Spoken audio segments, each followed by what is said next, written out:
오래도록 가슴에 남는 책을 통해 삶을 들여다보는 시간 인생 책방. 자, 오늘 함께할 주인공은요, 고 김대중 전 대통령과의 만남으로 정치 인생을 시작하신 분입니다. 국민의 정부에서 청와대 제1부속실장을 지내셨고요, 20대, 21대 국회의원으로 활약하고 계신 더불어민주당 김한정 의원님 나오셨습니다. 어서 오세요. 예, 반갑습니다. 안녕하세요. 안녕하세요. 반갑습니다. 초대해 주셔서 감사합니다. 네.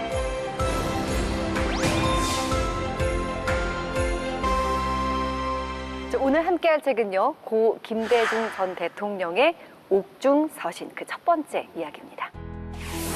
옥중서신일은 1980년 김대중 내란 음모 사건으로 사형을 선고받고 청주교도소에 수감되었을 때와 3.1 민주구국선언으로 감옥에 갔던 당시 이희호 여사와 가족들에게 보낸 편지가 실려 있습니다. 편지에 새긴 시대의 아픔, 민주주의를 향한 열망, 한반도 평화, 화해와 용서는 내일을 준비하는 우리들에게도 큰 울림을 줍니다. 네, 김대중 전 대통령께서 굉장히 남기신 저서가 많이 있어요. 근데 그 중에서도 옥중서신을 특별히 인생책으로 꼽으신 이유가 있을까요? 저의 인생을 바꾼 책이고요. 그래요. 다시 읽어도 감동적입니다. 네. 특히 감옥은 절대 고독 공간이잖아요. 네. 또 어려운 상황에서 단절된 공간에서 우리 김대중 대통령의 그런 생각들을 읽을 수가 있어요. 그 생각이 단순한 자신의 처지에 대한 한탄이 아니라 국민을 걱정하고 민주주의를 걱정하고 또 미래사를 내다보는 그런 통찰력 있는 내용들을 담았기 때문에 네. 지금 읽어도 새롭습니다. 네. 우리 김한정 의원님과 함께 책과 인생 이야기 키워드를 통해서 하나씩 알아보겠습니다. 첫 번째 키워드 볼까요? 짠! 옥중 편지라는 키워드입니다. 편지 글에 정말 깨알같이 적혀 있더라고요. 김대중 대통령이 감옥에 갔을 때는 우리나라 민주주의가 굉장히 암울하던 시절입니다. 지금은 다 우리가 민주주의 자유를 누리고 있지만 네. 1980년의 경우에는 나라가 자유롭지 못했어요. 군부 독재였고 김대중 대통령은 야당 지도자로서 내란 음모라는 무시무시한 제명을 뒤집어 쓰고 군사법정에서 네. 사형 선고를 받았잖아요. 우와. 초기에는 사형수 네. 처지였어요. 근데 국내적인 반발 또 국제적인 압력 때문에 군사정부는 1심에서는 사형을 했지만 2심에서는 무기징역으로 감형을 해서 목숨은 건졌죠. 이 옥중서신은 한 달에 한 번밖에 편지를 못 썼어요, 당신은. 예. 가족 면회도 한 달에 한 번. 네. 그리고 엽서도 지금 우리는 엽서라는 걸 안 쓰는데 제가 하나 가지고 나왔어요. 네. 딱 이 봉안용서 한 장을 딱 줘요. 와. 이 한 장에다가 사연을 써서 이렇게 접어서 보내는 거죠. 정말 이렇게. 깨알 같은 글씨예요. 예. 그러니까 이 한 장에 하고 싶은 말을 다 써야 되니까 점점 갈수록 글씨가 글씨가 작아져요. 더 네. 그리고 펜도 안 줬어요, 감옥에서는. 뭘로 써요? 감옥서에는 펜이 없고 편지서는 또 조그만 감옥이 따로 있어요. 네네네. 거기 가서 펜을 가지고 글을 쓰는 거죠. 그래서 아마 이렇게 꼼꼼하게 쓴 편지는 하루 종일 걸렸을 것 같아요.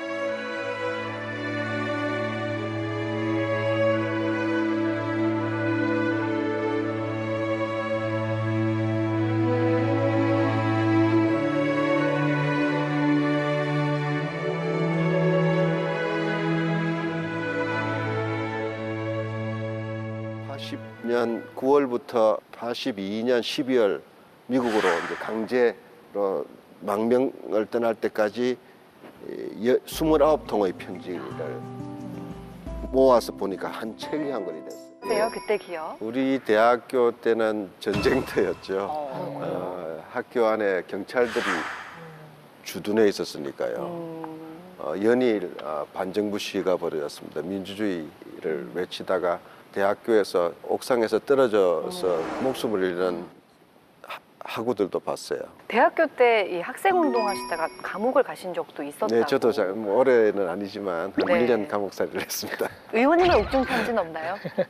아니, 꽤 있었는데요. 네. 제가 그 뒤로 아내하고 전셋집을 돌아다니다가 이사를 여러 번 했는데 그 박스를 그냥 잊어먹었어요. 잃어버리셨군요. 지금도 좀 아쉽습니다. 그게 남아있으면 오늘 선정책이 김한정의 옥중서신 이렇게 되었을 수도 있겠네요. 예. 그러면은 당시에는 아내분이 여자친구였던 거죠? 예, 저 동창인데요. 네. 제가 붙잡혀 가니까 불쌍했던지 옷바라지를 자원해 줬어요. 면회도 해주고 와. 책도 넣어주고 옷도 받아서 세탁도 해주고. 그냥 여자친구였는데도요? 예. 와, 제가 감옥 가기 대단한데요? 전까지는 그렇게 서로 호감은 했었지만 그렇게 뭐 미래를 약속하고 그러지는 않았어요. 썸 타는 사이. 네, 썸 타는 사이죠. 근데 그런 시국에서는 면회도 사실 아무나 안 시켜주지 않나요? 예, 그때는 직계 가족이 아니면 면회도 안 돼가지고요. 오. 지금의 아내가 그때 저를 면회 신청을 해서 번번이 거절을 당하니까 누가 힌트를 줬대요. 네. 약혼자 어. 저 증명서를 가져오면 가족 대우를 해준다 해가지고 와. 시골에 있는 부모님 이제 제 장인어른 네, 되실 네. 분이죠. 한테 내려갔대요. 네. 그랬더니 장인어른께서 그 사연을 듣더니 기가 막힐 거 아니에요. 아유, 그렇죠. 아니 남자친구라고 감옥에 들어앉아 있고 학교는 쫓겨나고 네. 그것도 얼마나 서슬프르던 시대예요. 한마디로 인생이 암담한 사람을 옥바라지를 해주겠다고 하니까 기가 막힐 거 아니에요. 네. 그래도 뭐 아무 말씀 안 하시고 도장을 눌러주셨대요. 근데 그 뒤로 약주를 많이 드시는 날이 많았대요. 네. 그래서 제가 감옥 살 때 네. 장인어른께서 세상을 떠나셨어요. 교통사고로. 아이고. 그래서 저는 생전에 장인어른 얼굴을 못했네요. 한 번도 못 뵀어요. 죄송하다는 말도 직접 못 하셨겠네요. 예. 지금도 그게 좀 가슴 아프고 아내한테도 참 미안하죠. 아유, 이렇게 인생 책방 나온 김에 우리 아내분에게 영상 편지 한번 써주세요. 쑥스러운데. 의원님들 코스에 이렇게 나오시면 아내분들에게 아, 그래요? 한마디 네. 합니다. 네. 사랑하는 당신, 우리가 88년에 결혼했고 83년에 처음 얼굴을 봤으니까 거의 40년 동반자네요. 그동안 제가 참 여러 가지 문제를 많이 일으키는 사람이었는데 항상 이해해주고 함께 이 길을 걸어와줘서 너무도 고맙습니다. 저는 집에서 인기 없는 아빠라는 건 당신이 더 잘 알 겁니다. 투표하면 아이들은 모두 다 당신한테 투표를 하고, 그런데 그것이 바로 당신의 존재감이라고 생각을 합니다. 우리 집의 가장은 당신입니다. 당신이었습니다. 항상 고맙습니다. 이거는 그냥 하는 소리가 아니라 이렇게 방송에 기록에 남는 거니까 당신 덕분에 제가 있습니다. 앞으로도 잘 부탁드립니다. 사랑합니다, 빨리. 당신 사랑합니다. 네. 김한정 의원의 책과 인생 이야기 두 번째 키워드는요. 청와대 제1부속실장. 대통령 되기 전부터 퇴임 후까지 김대중 전 대통령의 비서관으로 15년 가까이 함께하신 분입니다. 그러니까 처음에는 어떻게 인연이 되셨던 건가요? 87년에 민주화가 됐잖아요. 네. 민주화 조치로 김대중 석방되고 대통령 직선제가 이제 되면서 네. 대선이 있었는데, 그때 저는 김대중이라는 분이 대통령이 됐으면 좋겠다. 그래서 87년에 대통령 선거 자원봉사를 했는데 네. 제가 눈에 띄었나 봐요. 87년 대통령 선거는 아시다시피 실패했습니다. 네. 김대중 후보는 3등으로 낙방했고 정계 은퇴를 요구하는 굉장한 비난에 몰렸어요. 네. 그 다음 해 바로 총선이 있었는데 김대중 당시 후보가 이끌던 평화민주당이 제1야당이 됐어요. 그래서 다시 정치 복귀를 하셨죠. 그때 비서실로 와서 비서 근무를 해보라고 제의가 있었어요. 그래서 제가 그때 25살이었어요. 네. 25살에 일종의 수습 비서가 됐어요. 그래서 야당 대표의 비서니까 저도 뭐 좀 중요한 일을 할 수 있겠다. 근데 웬걸 얼굴도 볼 수도 없어요. 그분 너무 바빠. 그래서 처음 6개월 동안은요 신문 스크랩만 했어요. 지금은 인터넷이 있어서 검색하면 그렇죠. 다 맞아요, 나오지만 맞아요. 당시는 그런 게 없었기 때문에 신문은 중요한 기사들을 오려서 보관을 해뒀어요. 처음에는 이제 열심히 오렸는데 뜰 때는 보면요 밤에 아침에 책상에 보면은 그대로 쌓여 있어요. 실망스럽죠. 저는 네. 집에도 못 가고 밤에 밤늦게까지 올려놨는데 네. 못 보시면 속상할 때도 있어요. 근데 어떨 때는 그 보시고 김 비서 지난번에 엘빈 토플러 그 인터뷰 기사 난 거 잘 봤어요. 앞으로 그런 거 잘 챙겨주세요. 그래요. 그때는 뭐 가슴이 뛰죠. 그래서 그 6개월 동안 어떻게 보면 단순하고 지루한 작업이었고 무의미한 작업이 아닌가 하는 때도 있었는데 네. 지내놓고 보면은 이 김대중 총재가 어떤 생각을 하고 있고 어떤 기사에 관심을 가지고 있고 또 저는 저대로 요거는 꼭 보세요 하는 일종의 간접 소통이라고 그럴까요? 그런 과정을 겪었는데 6개월 지나니까 다시 부르시더니 이제부터 내 연설문을 받았으라고. 오. 그때는 여러 가지 야당에 대한 탄압 내지는 압박이 많았어요. 그럴 때마다 기자회견을 하거나 또 중요 회의에서 연설을 하셔야 되잖아요. 그럼 그 전날 꼭 메모를 해두셔요. 그 다음에 문서로 만들어야 되는 거는 저보고 옆에 앉으라 해가지고 불러주세요. 존경하고 사랑하는 국민 여러분, 오늘 우리는 큰 위기에 처했습니다. 쭉 부르시면 제가 받아 적어가지고 네. 타이핑을 해서 갖다 드리면 그걸 교정을 하시죠. 근데 제가 하나 자랑할 게 있어요. 네. 그때가 88년, 89년쯤이었거든요. 네. 제가 공급비서 한창 할 때 그 당시 모든 관공서나 정당의 문서는 타이핑을 쳤어요. 워드 프로세서가 보급이 안 됐어요. 근데 제가 그때 PC가 나왔다는 걸 알고 네. 그 PC를 구입을 했어요. 굉장히 비쌌어요. 누가 하나. 80년대예요. 예, 예. 그리고 워드 프로세서를 써가지고 문서를 만들었어요. 워드 프로세서는 가감 첨삭이 바로 되잖아요. 네. 그래서 새로 만든 수정한 원고를 갖다 주면 깜짝 놀라는 그렇게 빨리 해야 되냐고. 이야. 이제 연설문을 읽을 때는 좀 글씨가 크면은 잘 읽게 되잖아요. 네. 그런 것도 만들어야 그래서 당시 야당이 집권당인 민정당도 못하던 사무자동. 사무자동화. 김환정 의원과 함께하는 책과 인생 이야기 마지막 키워드 함께 보겠습니다. 짠! 영원한 스승 DJ. 야, 키워드만으로도 뭔가 뭉클한 마음이 드는데요. 인생의 스승뿐만이 아니라 정치 스승으로서도 이렇게 의정 활동하는데 큰 어떤 영향을 받으실 것 같아요. 저는 이 시대의 위대한 스승을 만났다 하는 생각을 갖고 있습니다. 네. 몇 가지 감사드리는 것은요. 제가 야당 비서를 할 때 김대중 대통령을 모시고 처음으로 해외여행을 했어요.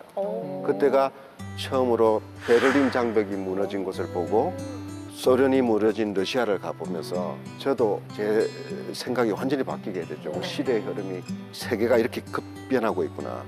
특히 또 감격했던 것은 그 다음에 남북이 유엔에 동시 가입하는 날 유엔에 참석을 했는데 그때 따라갔어요.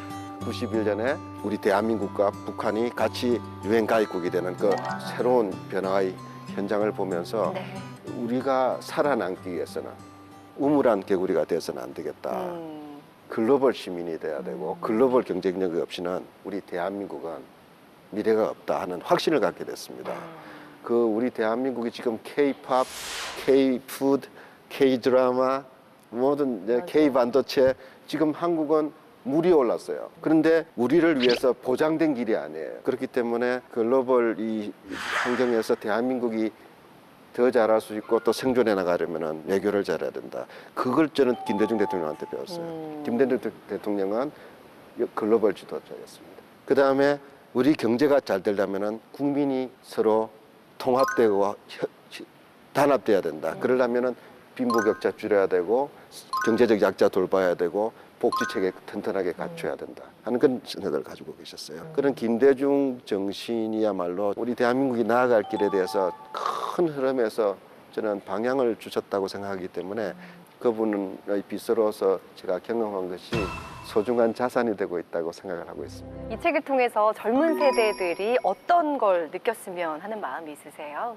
옥중수 씨는 위인전이 아닙니다. 김대중 전기도 아니고요. 저는 이 옥중수 씨를 통해서 한 인간이 고난과 시련 속에서 자신을 이겨나가는 그 과정을 읽을 수 있었고 그러면서도 현재나 과거에 머물러 있는 것이 아니라 미래를 보고 더 성공하려면 우리가 민주화가 돼야 된다는 그런 신념, 그런 이분의 철학들을 읽을 수 있었는데 오늘의 청년들에게 그래서 이 오래된 책이지만 이미 40년 전에 쓴 글이겠지만 꼭 읽어보라고 권하고 싶은 이유가 바로 그 점입니다. 네. 또 하나 더 붙이자면요. 김대중 대통령은 성공한 그런 정치 지도자로 평가될 수 있겠지만 선마을 소년이었습니다. 네. 초라한 청춘이었습니다. 명문 대학을 나온 사람도 아닙니다. 정말 자기 노력으로 단련하고 도전하고 국회의원이 되고 대통령이 됐는데요. 네. 국회의원도 3번 떨어지고 4번째 됐어요. 대통령도 사수째 네. 3번 떨어지고 4번째 나이 70 되셔서 대통령이 되셨잖아요. 낙선하기로는 세계 챔피언이었어요. 근데 절대 포기하지 않았어요. 네. 젊은이들도 지금 답답하죠. 미래가 안 보이고 희망이 없고 그래서 좀 용기 내시기 바란다. 네. 환경을 탓하기보다 네. 새로운 도전을 추구하는 속에서 새로운 기회가 열릴 거다 하는 저는 확신을 갖고 있습니다. 네.